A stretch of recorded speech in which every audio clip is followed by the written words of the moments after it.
ডিমের ভাপা তো অনেকেই অনেকভাবে তৈরি করে, কিন্তু এই সহজভাবে একবার হলে এই ডিমের ভাপা তৈরি করে দেখুন। এই ডিমের ভাপাটা তৈরি করা যতটা না সহজ, খেতেও কিন্তু অসম্ভব মজার হয়ে থাকে।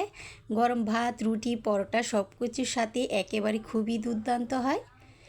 ডিমের ভাপা তৈরি করার জন্য এখানে আমি 3টি ডিমকে খুব ভালো করে সিদ্ধ করে এভাবে মাঝ বরাবর কেটে নিয়েছি।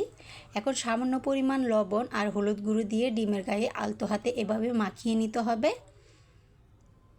আপনারা যদি চান তাহলে ডিমের পরিমাণটা আরও কমিয়ে বাড়িয়ে নিতে পারেন। নুন আর হলুদটাকে খুব ভালো করে মাখিয়ে একটি সাইডে রেখে দেব। এখন একটি প্যানের মধ্যে পরিমাণ মতো সরষের তেল খুব ভালো করে গরম করে ডিমটাকে এভাবে উল্টে পিষ্টে ভেজে নিতে হবে। এতে করে কিন্তু কুসুমটা খুলে যাবে না, খুব সুন্দর করে ডিমটাকে ভাজা হয়ে যাবে। ডিমটা যখন একটি সাইড ভাজা হয়ে যাবে, অপর সাইডটাও আমি এভাবে উল্টে দুই সাইডই কিন্তু খুব ভালো করে ভেজে নেব। ডিমটা যখন খুব ভালো করে ভেজে নেওয়া হয়ে যাবে, এখন এই ডিমগুলোকে আমি তুলে একটি সাইডে রেখে দেব। একই তেলের মধ্যে এখন আমি বড় সাইজের 3টি রসুনের কোয়া দিয়ে দিলাম। বড় সাইজের এখানে 2টি পেঁয়াজ কুচি দিয়ে দিলাম 4টি কাঁচামরিচ।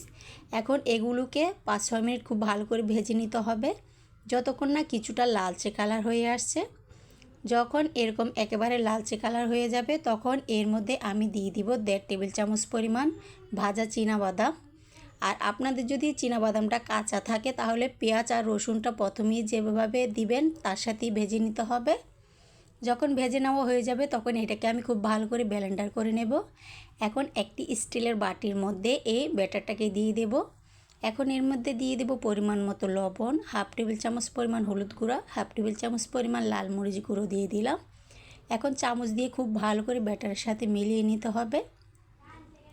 যখন খুব ভালো করে মেশানো হয়ে যাবে তখন এর মধ্যে আমি দিয়ে দেব যে ভেজে রাখা ডিমের টুকরোগুলো ছিল, সেই ডিমের টুকরোগুলো, সবগুলো ডিমের টুকরোগুলো কিন্তু এভাবে দিয়ে দিতে হবে। এই পদ্ধতিতে একবার হলো ডিমের ভাপা তৈরি করে দেখুন। খুব একটা উপকরণ কিন্তু লাগে না, কয়েকটি উপকরণ দিয়ে খুবই সহজে এই ডিমের ভাপাটা তৈরি করা যায়। এখন এই ব্যাটারটা কিছুটা ডিমের গায়ে এভাবে লাগিয়ে নিতে হবে। সবগুলো ডিমের ব্যাটারটা লাগিয়ে এখন উপর থেকে আমি 2 টেবিল চামচ পরিমাণ সরিষার তেল দিয়ে দিলাম। এতে করে কিন্তু খুব ভালো লাগবে এই ডিমের ভাপাটা খেতে। খুব ভালো করে মিশিয়ে এখন উপর থেকে 3 থেকে 4টে কাঁচামরিচ এভাবে ফালি করে দিয়ে দেব। কাঁচা সরিষার তেল আর এভাবে কাঁচা মরিচের আলাদা একটা ঝাঁঝানো ফ্লেভারে এই ডিমের ভাপাটা আরও বেশি ভালো লাগে খেতে। এখন একটি প্যানের মধ্যে পরিমাণ মতো পানি দিয়ে একটা স্ট্যান্ড বসিয়ে দিয়ে দিলাম। এখন উপর থেকে ঢাকা দিয়ে হাই ফ্লেমে এখন 10 মিনিট এটাকে জাল করে নিতে হবে। প্রথমে হাই ফ্লেমে 10 মিনিট আমি এটাকে জাল করে পরে আরও 5 মিনিট একেবারে লো ফ্লেমে জাল করে নেব। এতে করে ডিমের ভাপাটা একেবারে সুন্দর পারফেক্ট হয়ে যাবে। এখন এটাকে আমি নামিয়ে একেবারে ঠান্ডা করে নেব। আর একেবারে ঠান্ডা করার পর দেখুন ডিমের ভাপাটা দেখতে কতটা লোভনীয় হয়েছে। খুবই অল্প সময়ে এই দুর্দান্ত ডিমের ভাপাটি গরম পরোটা, রুটি কিংবা গরম ভাতের সাথে খেতে কিন্তু অসম্ভব মজা হয়।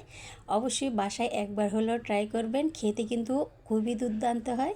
আশা করি রেসিপিটা আপনাদের খুবই ভালো লেগেছে। ভিডিওটি ভালো লাগলে আমার চ্যানেলটি সাবস্ক্রাইব করে অবশ্যই পাশে থাকা বেল আইকনটি ক্লিক করে রাখবেন।